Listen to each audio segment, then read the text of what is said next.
The last thing we need to do for the loads for the beams and girders is to calculate the live load reduction.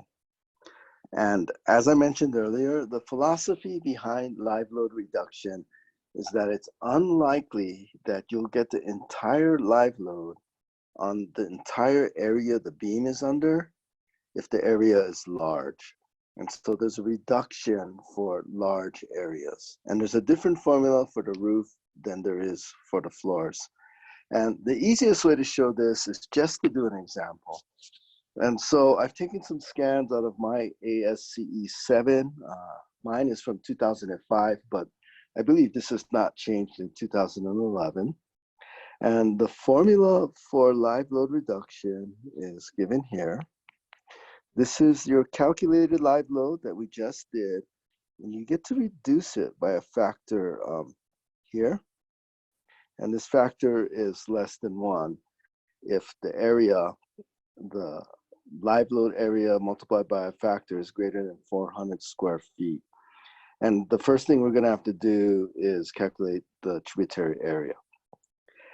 There's a limit to how much you can reduce if what you're analyzing is supporting one floor, which our beams and girders are doing. You can't go below 0.5 L0. And if you're analyzing something that carries more than one floor, which would be a column, you can only go down to 40% of the live load. You can reduce down to 0.40. The example I'm going to do is Girder C on the floor and on the roof. And to make this little project easier, I've made the floor and the roof framing plan the same, but typically they would be different. And so Girder C is right here and has a tributary width of 20 feet, and each span is 35 feet long. And I'm going to treat each span as its own tributary area. So the tributary area of Girder C for each span is 35 feet times 20 feet. And that comes out to, the tributary area is 700 square feet, 35 times 20. The formula for reduction is given here, right up here in 4.1. And we just got that the tributary area is 700 square feet. You need to get this factor there. You go to table 4.2 and you read what you're doing. And we have an interior beam, which means KLL is 2. KLL times AT, so 2 times 700 is 1,400 square feet. And it's greater than 400 square feet, so we can reduce. You plug that 1,400 in here, you calculate it out, and it comes out to 0.65. That means we only have to design for 0.65 of the live load. And so instead of that full 100 PSF, we're going to just design for 65 PSF. What I would do is just get the final kips per foot live. This is only for the live load for Girder C, and just take 65% of that. Let's now do an example for the roof for Girder C.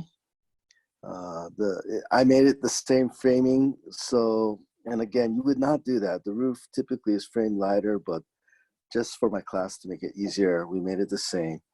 And Girder C has a tributary area of 700 square feet. And the formula for reduction is right here. Oops. See if I can, there we go. Okay, it's R1 times R2 is the reduction factor. And R1 is an easier calculation. You just look up in here where you are. We're at 700 square feet greater than 600. So R1 is 0.6. And R2 has to do with the slope of the roof. And we're going to do it in slope per 12 inches, inch per 12 inch. So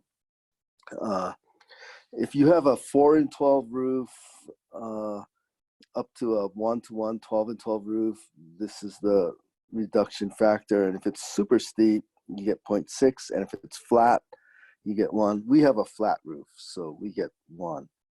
The philosophy behind this is that the steeper the roof, the less likely you're to have live load on the roof. People are scared and you wouldn't really pack the roof. Whereas a flat roof, you could get a lot of live load up there.